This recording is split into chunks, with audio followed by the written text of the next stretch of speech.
Hello, welcome. My name is Iain Ferguson and I'm here to present on the activities of the working group known as Russian Strategic Studies. The overview of this presentation, I'm just going to sort of introduce myself and the other members of the leading members of the working group, and also the overall objective of the working group. And then I'm going to talk through what we actually achieved and how we matched up or exceeded our objectives. So I won't give you the full bio that's on the slide, but it's just a bit about who I am. I'm an assistant professor in the Department of Politics and Governance here at Higher School of Economics in Moscow. And this is my fourth year at HSE in Moscow. I previously taught in St. Petersburg campus for a couple of years.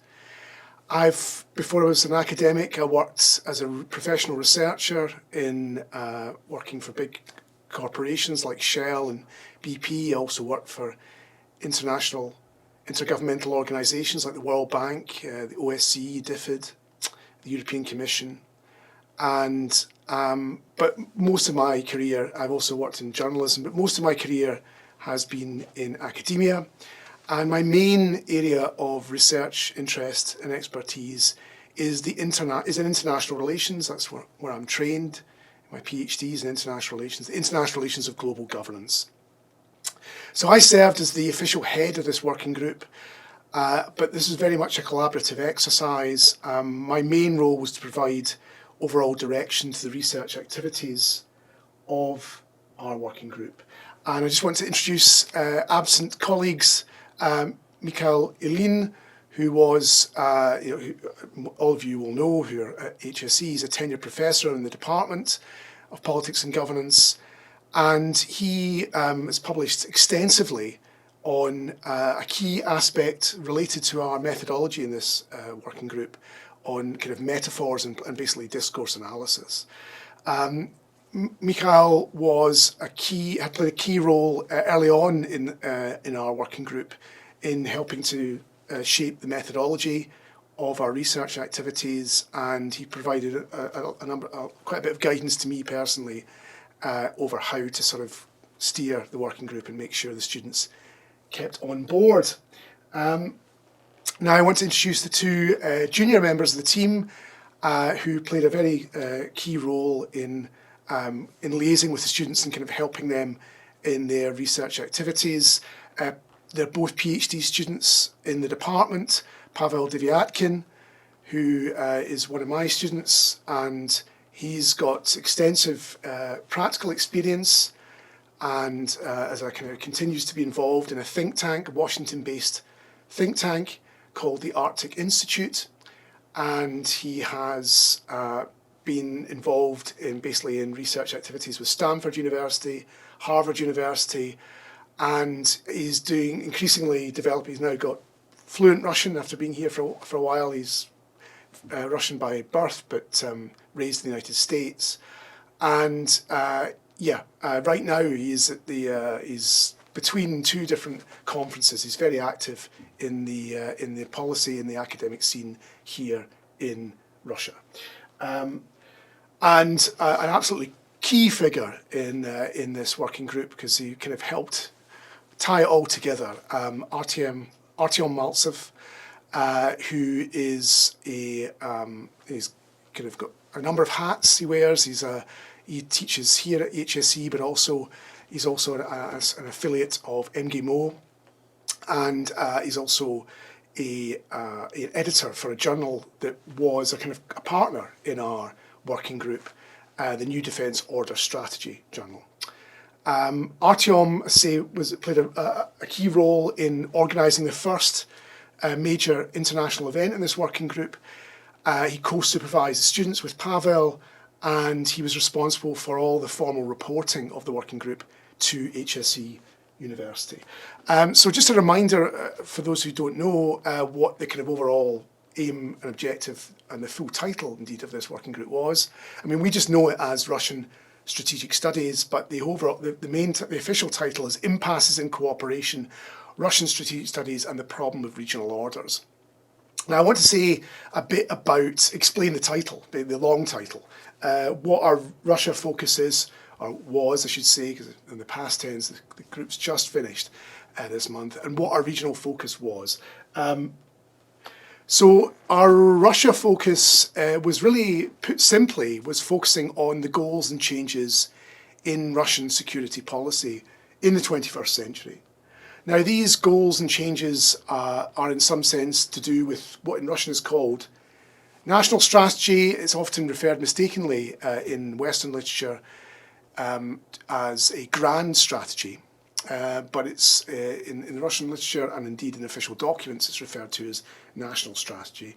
And this, provided us with a kind of central kind of focus of all our research, which is to kind of try to understand how Russia's national strategy has developed in the 21st century, and how we can sort of track and trace that through policy making, but crucially through key ideas or three key symbols of rhetoric in the making of Russian security policy. So why focus on these themes? Well, I mean, the central objective of any exercise in strategic studies, which I'll say a bit more about towards the end of this presentation, any exercise in strategic studies is really interested in the use of force, or the threat of the use of force. So what we were looking at here is two dimensions to the threat of the force, the use of force. When we mean force, I mean coercive force. It doesn't necessarily have to be armed or military force. It can also, there's other forms of exerting coercion in international relations. But that's basically what any strategic study looks at, and a Russian strategic study obviously does that from a Russia-centred perspective. But more particularly, we were interested in how, and this comes through in all the kind of main policy documents we looked at, which is how the thinking on Russian strategy is shaped with reference to other documents of the international order, including most notably the UN Charter, and how there are kind of basically principles, rules and norms contained within these other documents of the international order, like the UN Charter, that are quite consciously, quite deliberately referenced in the making of Russian security policy and in the shaping of Russian national strategy. That's the sort of focus of our Russia focus, and what we mean by strategy in the Russian context, and why that can't really be separated out from the wider context of international relations. But we wanted to be a bit more specific than that. We wanted to give a kind of regional focus to what we were doing. This is an image of the Arctic, and Pavel, as I said before, is our Arctic specialist in this working group. And what this image shows is that there's no real clear borders or boundaries around where what is the Arctic, and who, which states, which powers have jurisdiction over different parts of the Arctic. There's fuzzy borders and contested borderlines in the Arctic, and that just sort of speaks to the challenges of trying to make sense of regional dynamics in security and strategic studies, which is that the regions are themselves porous, with unclear boundaries, and in many ways it is how policy making looks to kind of construct and define the boundaries of regions that is amongst the most interesting questions in a regional focus of strategic studies. So, the regional spaces we were particularly interested in were the Arctic, and what is probably quite problematically, certainly quite contentiously called Eurasia, which is basically a way of kind of describing the post-Soviet space in ways that don't directly refer to the Soviet legacy, but try to sort of capture a sense in which we have kind of moved on from the Soviet Union, moved on from the Cold War.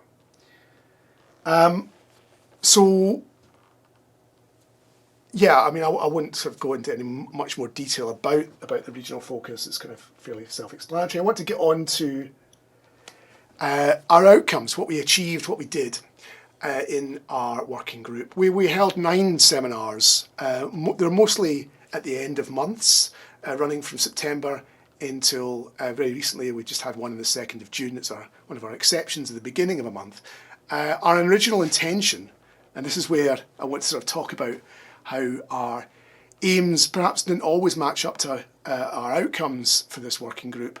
Our original intention was that these seminars would involve, the 9 seminars we were holding would involve presentations by experts in the academic or policy-making communities in Russia and the West, followed by Q&A sessions that we would sort of invite distinguished guests to offer discussant commentaries on expert presentations, and we would ask the students to then pose questions to these experts and to the speakers.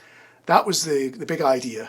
And we managed to do one event like this, but it was so challenging that we decided we had to change our focus. I mean, all good strategies have to evolve in response to events, and the strategic studies working group also had to respond to events. So let me just say a little bit about why we had to change our aims and objectives. Basically, we found it was very hard to get experts, both Russian and Western, to speak openly about issues to do with security, given the current kind of climate and the tensions in international relations. So instead of kind of persevering, and it was very, very challenging just to get one event. So instead of persevering with that and recognising that it was a bit futile to do so, we changed our tack and became much more internally focused and much more student focused, which I think is probably the idea of these working groups anyway. But we became really focused on the students, working with them to do their research and providing guidance and providing a kind of methodological innovation as well, which I'll say more about shortly, for HSE and for strategic studies. So the seminar series in total, we had 9 seminars running from September, as I said, to June. The big international event was our number 2 on this list here, was with Alexei Arbatov, EMMO, and it was on strategic stability, which is a key idea of Russia's nuclear doctrine, and how that has been challenged and kind of brought into question like never before by recent events. We lined up some very distinguished speakers distinguished guests, Angela Stent, amongst others, to comment on this presentation. But it was just so difficult to get people to speak openly for totally understandable reasons, that we decided that we sort of change our orientation, and that's what we did from seminars 3 through to the end. We kind of became much more focused on methodology and student-centred research activities. So from seminar 3, we introduced a rhetoric-based methodology for strategic studies, which I kind of led that presentation, and the discussion was then led by Mikhail. And then the first kind of trial run of this methodology with the students in December, where Artem and Pavel kind of guided them through what was required in that first kind of research task. And then in seminar 5, we kind of provided feedback on that first research task. And then I introduced the kind of the work streams for the main research of this working group in January. That was a presentation from me, and then there was a follow-up presentations from Artem and Pavel. And then from seminars 6 through to 8, there were student presentations of their initial research findings, which we gave myself, Artem and Pavel, gave them feedback for them to then write a report for us, and we provide them a template with a report, and we give them clear guidelines of what was expected and what the research questions were. And yeah, we got 4 research reports in total from our students. And then the final seminar, which was just on the 2nd of June, was a research paper presented by myself, Pavel and Artem, at a joint HSE MGMO International Relations seminar, where we kind of provided a paper that was kind of building on the research that we did in this working group. I just want to sort of put this working group in its own historical context, which was that it was a continuation of a Yarmulke student research project which ran from February 2022, and there was a number of students from that Yarmulke project that then became part of this working group. Our original idea, and this is a more positive story about our working group, our original idea was that we just have 6 to 8 students involved, but there's such a popular project that we ended up having 18 students involved, 11 BA students and 7 MA students.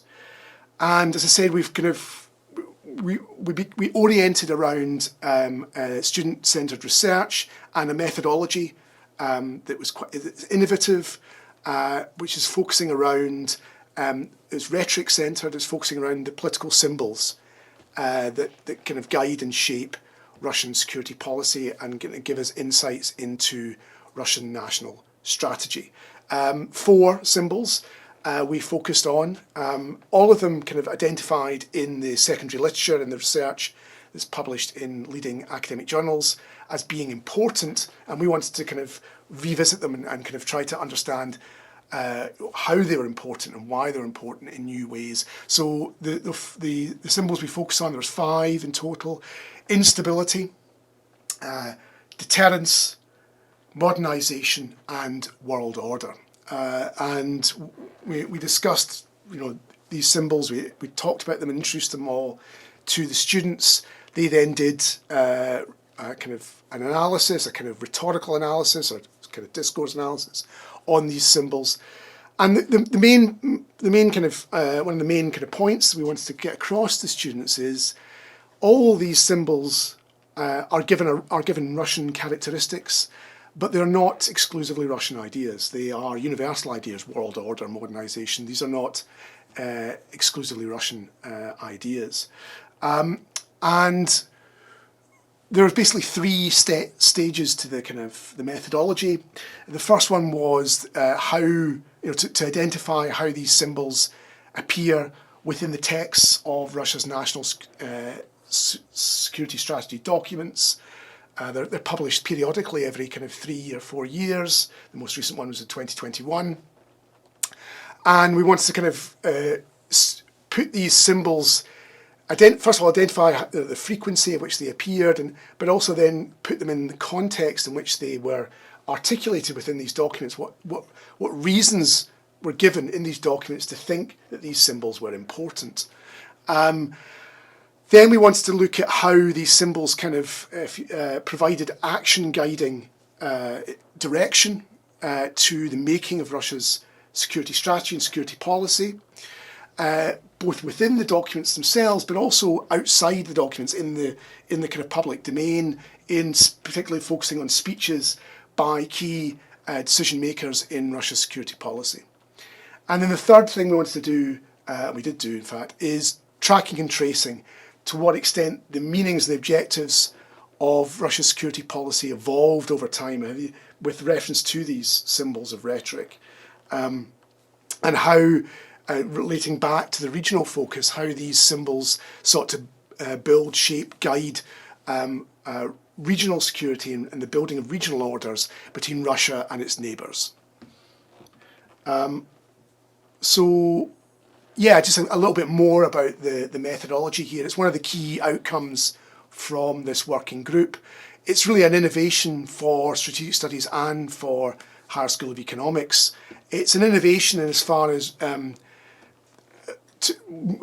at least I can tell, there's never been a kind of rhetorical analysis done in the context of understanding and explaining developments of strategy or security policy. But it's also an innovation for HSE because there is expertise in the department here. Professor Malinova, Professor Elin, both do related work to what we did in this working group on symbolic politics for Professor Malinova and discourse analysis for Professor Elin. So, I mean, we were kind of, our methodology complements this existing expertise in the department, but also kind of pushes in a slightly new direction. But it was also important for the research of myself and Pavel and Artem and the paper that we have kind of produced through this working group, through our experience in this working group, which I'll say more about in a moment. I want to focus on the students. There are 4 reports, as I said, produced by the students, and some of them are excellent. I'm really impressed by a number of the students of this working group and their kind of dedication to the research.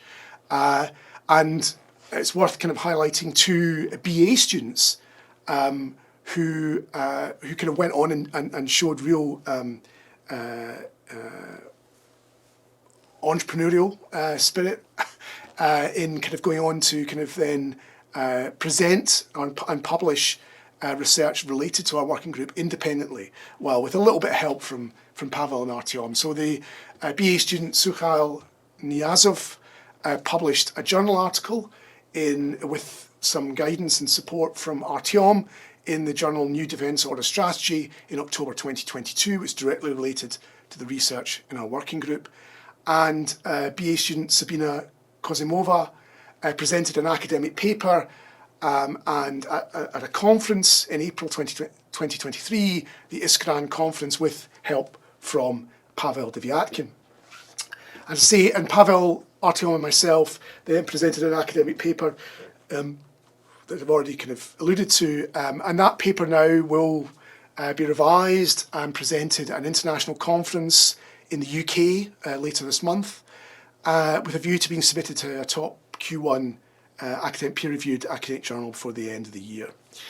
I just want to conclude with some remarks about how this working group and the project before it and this working group, the Yarmulke project before it and this working group, have kind of helped to provide a kind of a foundation for the development of strategic studies as a kind of specialism at the Higher School of Economics. Coinciding with the launch of this working group was the first ever course, student course, dedicated to strategic studies at Higher School of Economics, is taught by myself, with Pavel as the teaching assistant. The book shown in the slide is the kind of core text for this new MA course. It will be running again next year. And to quote from this book, strategic studies is cyclical and reflects the times. Strategic studies emerged during the early years of the Cold War, when political leaders, government officials and academics interested in security issues wrestled with the problems of how to survive and prosper in the nuclear age, when Armageddon might be just minutes away.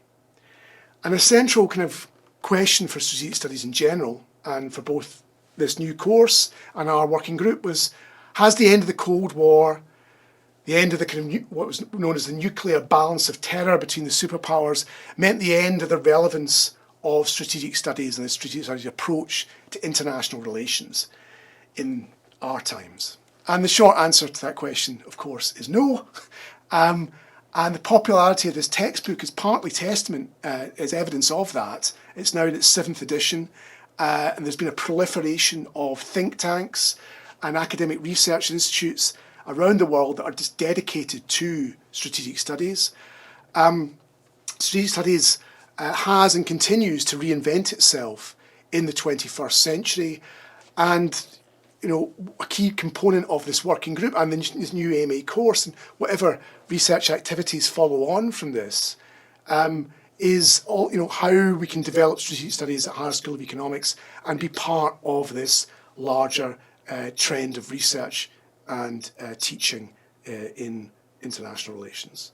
Thank you very much for your attention, and I'll just end my presentation there.